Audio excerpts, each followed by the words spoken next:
નમસ્કાર વિદ્યાર્થી મિત્રો, આજના વિડીયોની અંદર ધોરણ 9 વિષય ગણિત પ્રશ્ન બેંક અને તેના સોલ્યુશન વિશે આજના વિડીયોમાં માહિતી મેળવવાના છીએ. મિત્રો, વિડીયોમાં આગળ વધતા પહેલા જો તમે ચેનલમાં નવા હો તો આપણી ચેનલને સબસ્ક્રાઇબ કરીને બેલ આઇકન ઉપર ક્લિક કરી દેજો, એટલે જ્યારે ચેનલમાં નવો વિડીયો અપલોડ થાય તેની માહિતી તમને સૌથી પહેલા અને સૌથી ઝડપથી મળતી રહે. પ્રશ્ન બેંકની પીડીએફ ફાઇલ, સોલ્યુશનની પીડીએફ ફાઇલ જો તમારે ડાઉનલોડ કરવી હોય તો ડિસ્ક્રિપ્શન બોક્સમાં આપણા ટેલિગ્રામ ગ્રુપની લિંક આપેલી છે, તો ટેલિગ્રામ ગ્રુપમાં તમે જોઈન થઈ જજો. એમાં તમને બધા જ વિષયના પ્રશ્ન બેંકના સોલ્યુશનની પીડીએફ ફાઇલ, આઈએમપી પેપર, પ્રથમ પરીક્ષાના, વાર્ષિક પરીક્ષાના બધા પેપર તમને આપણે ટેલિગ્રામ ગ્રુપમાંથી મળી જશે. તો જોઈ શકો છો આપણી પાસે ધોરણ 9 સબ્જેક્ટ છે ગણિત, ક્વેશ્ચન બેંક નંબર 4 ડિસેમ્બર 2023, કુલ ગુણ છે 25. એટલે કે આ જે પ્રશ્ન બેંક છે એમાંથી તમારે તમારા વર્ગ શિક્ષક તમને 25 માર્ક્સનું પેપર બનાવીને આપશે. તો સૌથી પહેલા આપણે લઈએ વિભાગ નંબર એ. ચાલો, વિભાગ નંબર એ શું કહે છે જોવો કે ભાઈ નીચે આપેલા 1, 2, 3 માંથી કોઈ પણ બે પ્રશ્નોની પસંદગી કરો, પ્રત્યેકના 1 ગુણ છે, 2 ગુણનો તમારો પ્રશ્ન છે. તો ચાલો, પહેલું આપ્યું એમાંથી તમારે કોઈ પણ બે આવશે, કોઈ પણ બે પૂછવાનું. આમાંથી નીચેના વિધાનો ખરા છે કે ખોટા તે જણાવો. તો કે 90 ના ખૂણાને લઘુકોણ કહેવાય ભાઈ, તો 90 ના ખૂણાને કાટકોણ કહેવાય. તો વિધાન તમારું કેવું આવશે? ખોટું આવશે. અને કહેવાય કયો? કાટકોણ. પછી 90 કરતા મોટા આવે, 90 કરતા જો મોટું આવે એને શું કહેવાય? તમારે કોમેન્ટ કરવાની છે. 90 કરતા નાના આવે એને શું કહેવાય? પણ તમારે કોમેન્ટ કરવાની છે. પછી એક જ રેખા પર આવેલા ન હોય તો સમજો કે આ એક રેખા છે, બરાબર? તેવા બિંદુને અસમરેખ બિંદુઓ કહેવાય છે. તો વિધાન કેવું આવશે? સાચું આવશે. કેમ કે બે બિંદુ સમજો કે એક અહીંયા છે, એક અહીંયા છે, એક અહીંયા આવેલું છે, તો અસમરેખ થઈ ગયા. વિપરીત કોણનું માપ 180 થી 360 ની વચ્ચે હોય છે. જો બે ખૂણાના માપનો સરવાળો 360 તો એકબીજાના પૂરક, તો પૂરક કોણના માપનો સરવાળો કેટલો થાય? 180 થાય. એટલે આ વિધાન તમારું સાચું બનશે નહીં. જો બે આસન્ન કોણનો સરવાળો 180 છે તો તેની સામાન્ય ન હોય તેવી બાજુ રેખા બનાવતી નથી. આ રીતના કોઈ પણ તમારે બે લખવાના હતા તો આપણે પહેલો લખી શકાય, બરાબર, પછી બીજો પણ લખી શકાય અને આ પણ લખી શકાય. બાકી તમારે જે પણ શિક્ષક તમને આપે એ તમારે જવાબ લખવાના છે. ચલો, ખાલી જગ્યા પૂરો. જો બે રેખાઓ પરસ્પર છેદે તો ખાલી જગ્યા ખૂણા સમાન હોય છે. પછી સરળ કોણનું માપ ખાલી જગ્યા હોય છે. પરસ્પર છેદે, સમજો કે આ એક રેખા છે, આ બીજી એક રેખા છે, બંને પરસ્પર છેદે તો આ કયા ખૂણા કહેવાશે? સામસામેના ખૂણા કહેવાય. તો સામસામેના ખૂણાના માપ કેવા હોય? સરખા હોય, બરાબર. પછી સરળ કોણનું માપ ખાલી જગ્યા હોય છે. 90 થી વધુ અને 180 થી ઓછું માપ વાળા ખૂણાને શું કહેવાય ભાઈ? સમજો 90 થી વધારે હોય અને 180 કરતા કેવું હોય? ઓછું હોય, તો આ બે ની વચ્ચે હોય, બરાબર.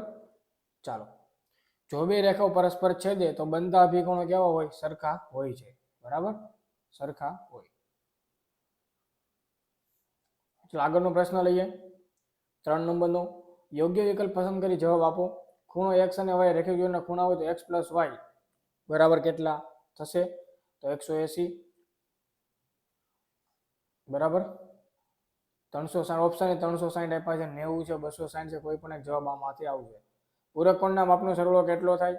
લઘુકોણનું માપ ખાલી જગ્યાથી ખાલી જગ્યાની વચ્ચે હોય છે. લઘુકોણ 90 કરતા ઓછું, બરાબર, એટલે લઘુ એટલે 0 થી 90 ની વચ્ચે હોય. ગુરુકોણનું માપ હોય 180 હોય, 90 થી 180. ચાલો, વિભાગ બી લખવાનો છે. નીચે આપેલા પ્રશ્નોમાંથી કોઈ પણ બે પ્રશ્ન લખવાના છે. પ્રત્યેકના 2 ગુણ છે, 4 ગુણનો પ્રશ્ન છે. આકૃતિમાં રેખાઓ XY અને MN બિંદુ 0 પર છેદે તો POY 90, AB 2/3 તો C શોધો, બરાબર. ચાલો, બીજો એમાં પણ તમારે બધા ખૂણાના માપ શોધવાના છે. આમાં સાબિત કરવાનું છે. આમાં તમારે x અને y ની કિંમત ફાઇન્ડ કરવાની છે. બધા જે પ્રશ્ન છે ને પીડીએફ ફાઇલ તમને ટેલિગ્રામમાંથી મળી જશે. તો અવશ્ય ટેલિગ્રામ ગ્રુપ આપણું જે આપેલું એમાં તમે જોઈન થઈ જજો. એમાં તમને પ્રશ્ન બેંકની પીડીએફ ફાઇલ, સોલ્યુશનની પીડીએફ ફાઇલ મળી જશે. વિભાગ સી. નીચે આપેલા પ્રશ્નોમાંથી કોઈ પણ એક પ્રશ્નનો પસંદ કરો. પ્રત્યેકના 3 ગુણ છે. ચાલો, પહેલો સવાલ, AB સમાંતર CD, CDE સમાંતર EF, EA લંબ AB. તો આપણે x, y, z ની કિંમત આપણે શોધવાની થાય છે. બીજો સવાલ આપ્યો છે, AB સમાંતર CD, EF લંબ CD, GED બરાબર 126. તો AGE, GEF અને FGE શોધો, બરાબર. આ પણ તમારો 3 માર્ક્સનો પ્રશ્ન છે. ચલો 3 માર્ક બીજો 3 સવાલ છે. સમાંતર દોરો, એસટી સમાંતર દોરો. એટલે આમાં તમારે કોઈ પણ એક લખવાનો, તમારા વર્ગ શિક્ષક તમને કોઈ પણ એક પ્રશ્ન આમાંથી આપશે. બરાબર. ચલો આગળ પ્રશ્ન નંબર 2 જે તમારો 16 માર્ક્સમાં રહી છે. વિભાગ એ, એમાં પણ તમારે ખરા ખોટા બતાવવાના છે ભાઈ, કે ત્રિકોણની સમાન બાજુની સામસામેના ખૂણાનો સમાન હોય છે, સમાન ત્રિજ્યા ધરાવતા બે વર્તુળ એકરૂપ હોતા નથી, કોઈ સમબાજુ ત્રિકોણના દરેક ખૂણાના 60 હોય છે. યસ, તો કે સરવાળો 180 હોય તો આ વિધાન કેવું આવશે? ખરું. ત્રિકોણની કોઈ પણ બે બાજુ સમાન હોય તો તે ત્રિકોણ સમબાજુ ત્રિકોણ કહેવામાં આવે છે. અસમાન ખૂણાઓ વાળા બે ત્રિકોણ એકરૂપ હોય છે. બરાબર.